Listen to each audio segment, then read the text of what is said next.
Mr. College Football, Tony Barnhart, joining us here on the program. Tony, good morning, sir. Good morning. How you guys doing? Good, man. How you Doing been? well. Well, somebody asked me yesterday, are you ready for football season? I said, you may not have a choice. No. We are ready for what I'm calling not the best college football season ever, but the most interesting football season we've ever had. And I'm looking forward to it. Well, let's start off with our team that we cover here, Texas A&M. There's been a lot of change here since the last time you and I spoke. Yep. The Coach Elko era. What do you think so far heading into this year? Had a chance to talk to a number of people who are close to the Aggies program, and the vibe that I get is one of optimism because some things are being addressed that needed to be addressed, and you guys know what I'm talking about. But the bottom line is the people that I talked to felt like the Aggies simply weren't a tough enough football team to compete at the level that they want to compete at. And so I think they're anxious. I like Mike Elko a lot. I think he's going to bring a new attitude. You guys are closer to it than I am, but I see optimistic now. If Connor Wigman can stay healthy, you got a shot. Tony, you've always liked the possibilities of Texas A&M, right? Kind of like it was kind of like they're a pre-Steve Spurrier Florida, maybe. Yep. That's never really figured it out. What do you think are the steps that? Or first of all, do you still believe in those possibilities? And what do you think it's going to take for A&M to reach them? I absolutely believe in the possibilities because when you look at Texas, I mean, I've been to Texas A&M. I've toured the facilities since they did that last renovation for Kyle Field, and everything is there. There's nothing missing at Texas A&M that you should not compete for a national championship. So that's number one, and I think people are genuinely excited, and we will see. It's going to be interesting, guys, because what's going to make the season interesting is Texas A&M is not going to play that SEC West schedule. Okay, that's different, and everybody's schedule is going to be different, and it's going to be hard. But that's what's so fascinating. That's why this season is going to be so interesting. There's so much that we don't know that's only going to be revealed once they start playing the games. Tony, are you high on Notre Dame, and what do you think about that opening week game? I think it's a great opening weekend, and yeah, I've got Notre Dame 11 in my top 16 for the football writers. I think they've got a chance to have a very good team. And here again, here's what's going to be interesting about Notre Dame. We know this. Notre Dame can't get one of the byes in the college football playoff. They have to play in the first round, but they could host a game. But I like Notre Dame. Let me ask you this about your thoughts on what to expect from the two new teams coming in the SEC, Oklahoma and Texas. Mm-hmm. I know back in 2012 there was this thought by most that covered the SEC that A&M was going to have a rocky road, and then they ended up having a really good year. So I don't think I would dismiss Texas and Oklahoma right away just because they're coming in. But your thoughts on what to expect from those guys or what those guys should expect? Well, as far as what we should expect, I think Texas has got the roster to compete for the SEC championship. And I think most people have them in the SEC championship game against Georgia right now. So their roster is more talented than Oklahoma's roster right now. I think there's some uncertainty at quarterback. They think they have the guy they need there. But I just think Texas is ready to compete for the championship right now. I think Oklahoma has some work to do. Tony, this came up on the show yesterday. I just want your perspective because of how close you've been to the Georgia program. If they would have gotten into the playoffs last year, okay, I think they would have won the national championship. That's my opinion of it.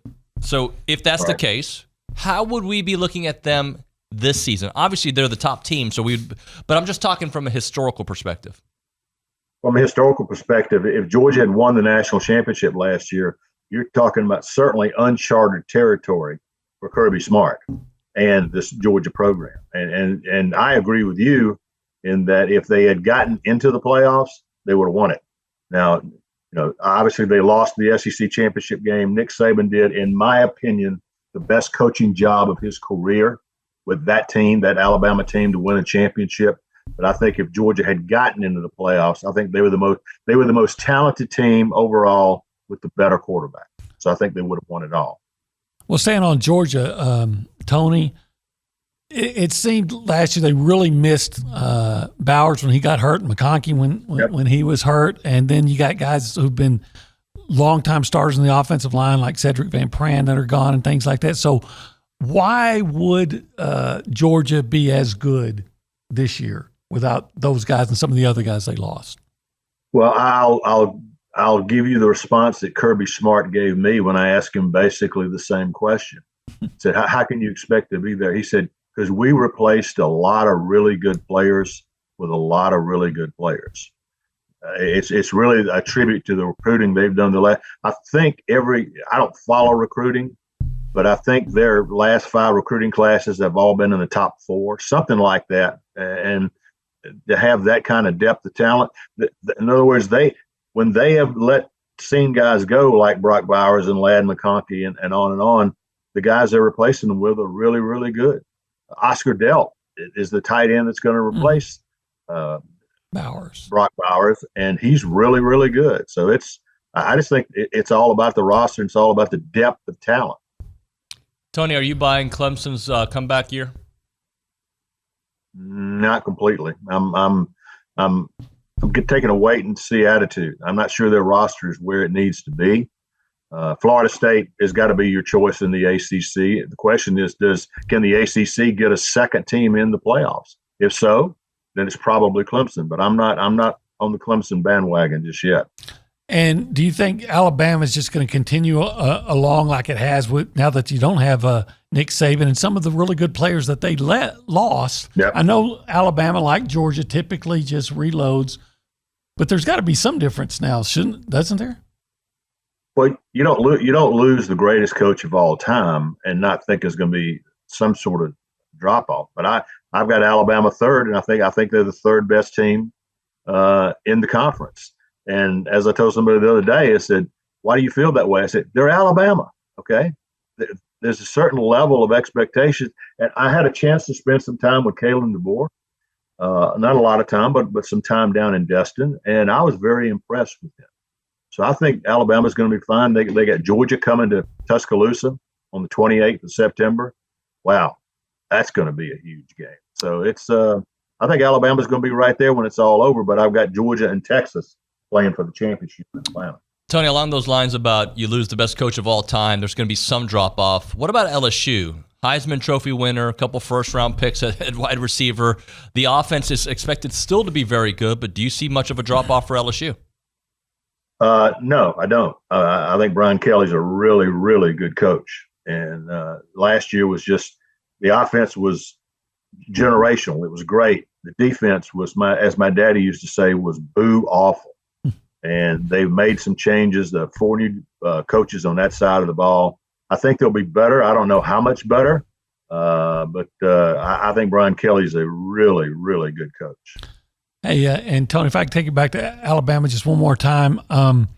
I have no doubts about Kalen DeBoer as far as game planning and scheming and X's and O's.